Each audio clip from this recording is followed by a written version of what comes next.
Hey everybody, Erica Serwin here from Pink Buckaroo Designs. Boy, do I have a cute card for you today. I am in love with this card. I think it's because of the cute dies that I use from a new set, but I also know that it has my very favorite background stamp ever, the buffalo check background stamp. Now, if you've been around Stampin' Up! For a few years, you might recognize this chicken. There was a celebration stamp set in 2017 called Hey Chick. It was a free with a purchase, and it was wildly popular. So Stampin' Up! Decided to bring it back, and they have a coordinating stamp set in the current catalog that's called Hey Birthday Chick. So you'll see we've got the same little chickens doing other things. But this one, they've brought it back if you don't already have it. It also has these awesome matching dies. So if you have it already, you saved yours from 2017, you can buy the matching dies. If you don't have it, you can get it at a bundle price. I'm telling you, these dies are awesome. A little corn die, I mean, oh my gosh, they're so cute. So I kind of went over the top with this card, and I'm going to show you a few little tips and tricks for these little pieces here. I'm going to watercolor the chicken, and we're going to make a really cute card.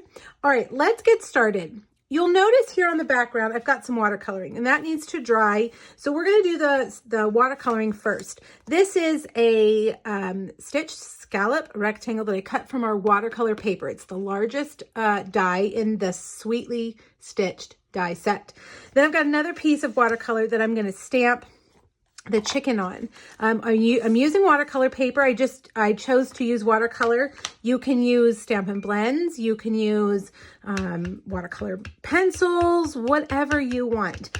But because I'm watercoloring, I am using Stays On Black. That's going to keep my ink from running and getting messy, okay? So we've got that. Now I'm going to bring over a couple of tools. I've got the spritzer and our water brush. And water painter. I have a paper towel here so I can run it dry. You can see my water painter is stained pink. That's okay. I used it on pink last time. So I ran it on my paper towel until the water came out clear. You can see at first it was pink, but you just run it until you get that clear color. We're just going to paint a real simple sky background. And I've got my balmy blue ink pad. I'm going to squeeze like that to get that ink there on the lid. Some people don't like doing that. It makes it a little messy. So what you can do is get a clear block and stamp it there on the ink pad and then use that as your palette. Okay, so I'm going to start by spritzing my watercolor piece. And I probably should have gotten something to protect the surface of my work area.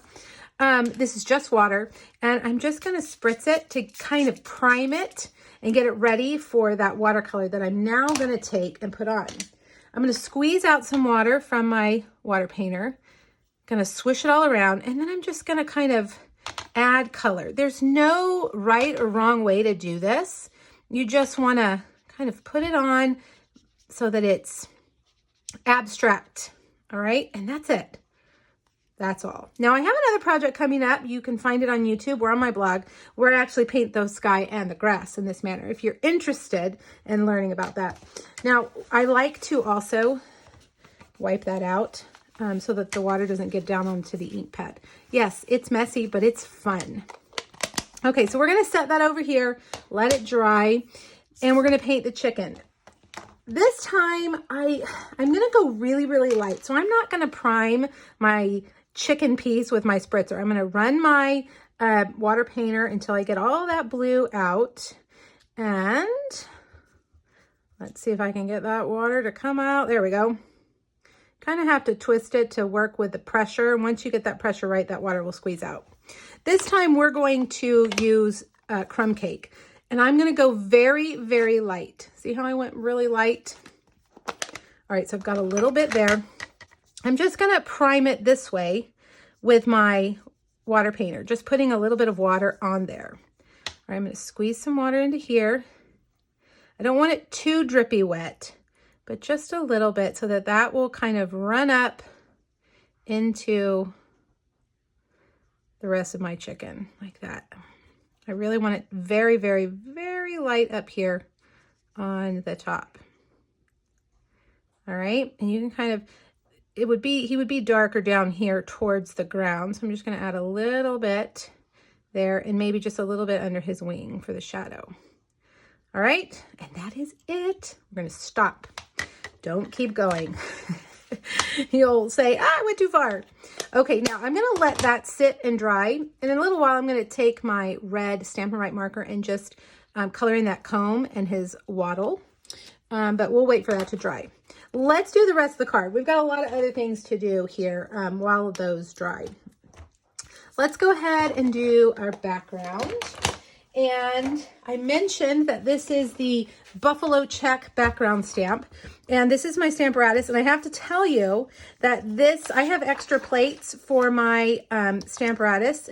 And my Buffalo Check stamp never leaves this plate. He lives permanently here. I never even put him back in his case because I use this stamp so much. I love this stamp. All right, this is the Stamparatus. If you have never used a stamp positioning tool, it helps you to get better coverage and to stamp straight if you're a little bit nervous about stamping. Background stamps can be difficult because they are large. And if you put them on a large block, it's a little bit tricky. Your hand, it's kind of awkward to hold it. So the Stamparatus just makes it super easy. You put it here on this plate, ink it up, and I've got to get my paper in the right place. Let's move that over a little bit. And then you just come down and press all over. I always say stand up. You need to use your muscle. Now look, see what happened there? I missed a spot. Well, the beauty of the Stamparatus is that I can just lay it back down and press it and it'll ink up. Now something's wrong here. It looks like I did not ink it with my ink pen, but that's also the beauty of the Stamparatus is that I can re-ink and do it again. I like to re-ink my background stamps. I like to do it twice so that I kind of get that darker color. And there we go. Beautiful. Okay, now we're going to set that aside. We're going to cut that down, but it's pretty juicy, so I'm going to let it dry. We're going to do quite a bit of die cutting, and I've done quite a bit of it ahead of time. We're going to cut out 2 garden green stalks, corn stalks. I've already done that. We're going to cut out, we've got a stitched circle, the largest stitched circle from the wood grain paper. Guys, all the supplies and measurements are listed over on my blog. So make sure you click the link here, go over there, and you'll find everything that I've used. Now I've taken this die right here, the sign, and I've cut it from soft suede and crumb cake. And then look at these tiny little babies in here. I've got 3 bumblebee corns. What's the plural of corns? I think it's just corn. And then 3 of these little, coverings that go over the corn. Man, I know those, my customers living up in Iowa are yelling at me. You probably know these terms, but I don't know them. Now I want to show you something else. I have put adhesive backing on here. It's going to turn this into a sticker. I'm going to show you how to do that when we cut out this chicken wire. I've got a piece of basic gray here, if I can pick it up. And these are our adhesive sheets. And if you have been around me, you know that I love adhesive sheets. I am a real messy crafter, and liquid glue and we make a mess. So when Stampin' Up! Came out with these adhesive sheets, I got super excited. So you put your cardstock there on the sticky side, and it comes in these long 6x12 sheets. So I just leave it on here and I use it, cut pieces as I go. So you can see I've used some already. And then basically what that has done is it has turned this piece of cardstock into a sticker. So when I peel off the backing after we cut it, I'm just going to stick it right down. I'm not going to need to worry about trying to get glue in all those tiny lines without it showing. Because believe me, I wouldn't get it done. I would make a huge mess. All right, this is our new mini cut and emboss machine. Perfect for these little dies. I'm going to run it through here. And because this is a pretty intricate die, meaning it has lots of cutting surface, it's got to cut all those little holes in the middle. I'm going to go through twice. Also, I have used adhesive sheet on the back, which makes that cardstock thicker. So you definitely want to go through twice, if not 3 times. You can tell that it's been cut by looking at the back. If it's kind of light and you think it's not cut, run it through again. So we've got this now, and I'm just going to take my Take your pick tool with my die brush attachment. Get all of those out. And then we'll pull the die out like that. Okay, so let's get all of that out of the way. We've got our chicken wire. I'm not going to put our corn together until we have our card ready because I don't know exactly where I want my little corns to go. Let's see, we need to put our sign together. We can do that. So I've cut it in crumb cake and soft suede because I wanted my sign to be two-toned. I'm going to stamp "Have a Happy Day" on the crumb cake right here. There we go. And then I'm actually going to snip off the little stake for the sign. Just snip it off and take some of my Stampin' seal, get it ready, put it on there. And there you go. So now you have your little two-tone sign. All right, now I think we're ready to start putting our card together. We do need to cut this down. I'm going to cut this down too, and I probably need my bigger trimmer for this, so let me grab that. We're going to cut this piece down to 4 by 5 1/4. And the reason that I started with a half sheet of cardstock is because then I could use my magnets. If I were to use a piece that's smaller than the actual stamp, it would make it very, very difficult to hold it down. It would pick up with the stamp and then I wouldn't be able to set my stamp back down. So I like to start with a piece that's bigger than what I need. All right, so we're gonna get it even. And now we're gonna cut it to 4 and 5 1/4. 5 1/4, there we go. Okay, now let's put that, I've got a thick Whisper White, nope, it's called Basic White now. I cannot get used to calling it Basic White. We've changed our supplier for our white cardstock, and so the name has changed.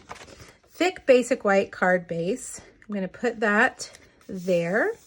I'm gonna put this down on here with a few dimensionals. I love dimensionals. This card's gonna need extra postage, but it's worth it. All right, I'm gonna kind of put that up in the left corner. Now we've got our piece. It's still a little bit damp, but I think for the video, we'll go ahead and we'll attach it.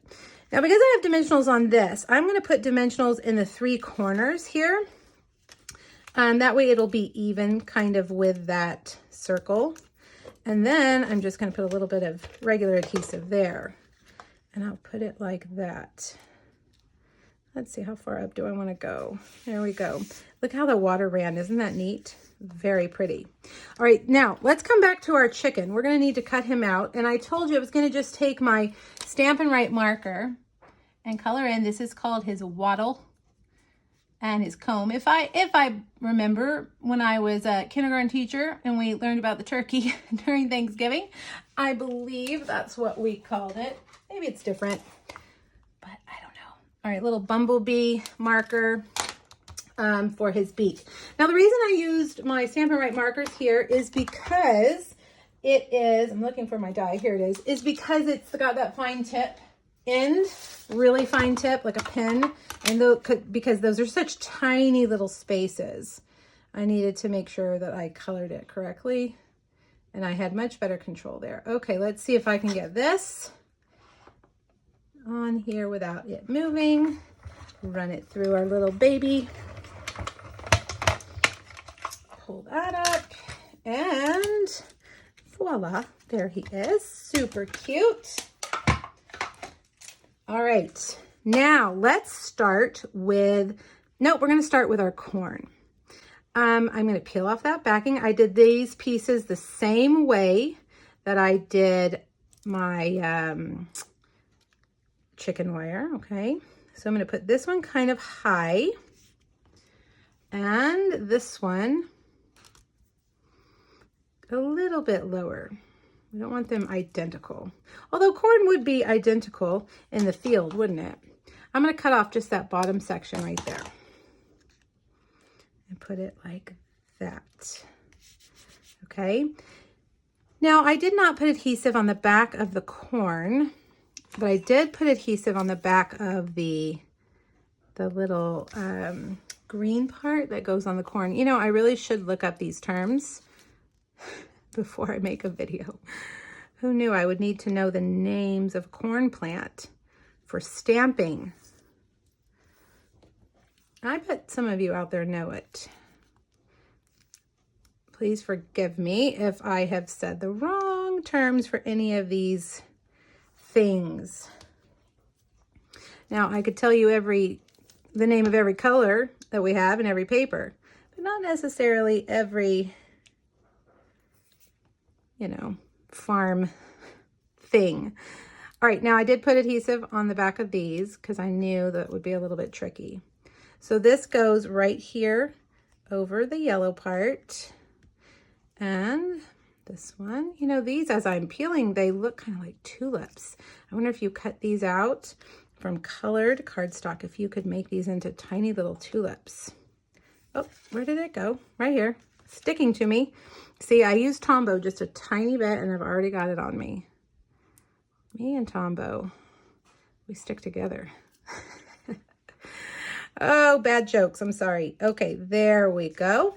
Now let's take isn't that just fun? You know what this reminds me of is a dollhouse. When I was a little girl, I had a dollhouse. I was obsessed with all the little pieces. You know, you could go to the store and buy the little pieces for the kitchen, the little pieces for the bedroom, the bathroom, and I loved all of that. So that's kind of what this reminds me of. Putting, you know, your dollhouse together. I hope Stampin' Up! Will bring more dies like this to us. All right, put that with a dimensional, and then this one with a dimensional. We're almost done. We're almost there. And I'm going to put that guy right there. Last but not least, I think a little linen thread on here will be perfect. So I'm going to actually wrap it around several times. Okay, I'm going to wrap it 1, 2, 3. I'm going to crisscross as I go. And then finish, come on out, with a bow. Right there. Okay, so now we're gonna pull these, get them exactly how we want it, and then we'll trim this, and we'll trim this. And then I like to come over here and spread these out a little bit so you can see what we did here. There we go. And we're done. How cute. You guys, these Hey Chick and Hey Birthday Chick bundles are a must-have. They're whimsical, they're fun, they're unexpected, I think. And I think they're a great addition to your stamp supplies. All right, hop over to my blog, get the supply list, the measurements, and let me know if you have any questions. Thanks, everybody. Bye-bye.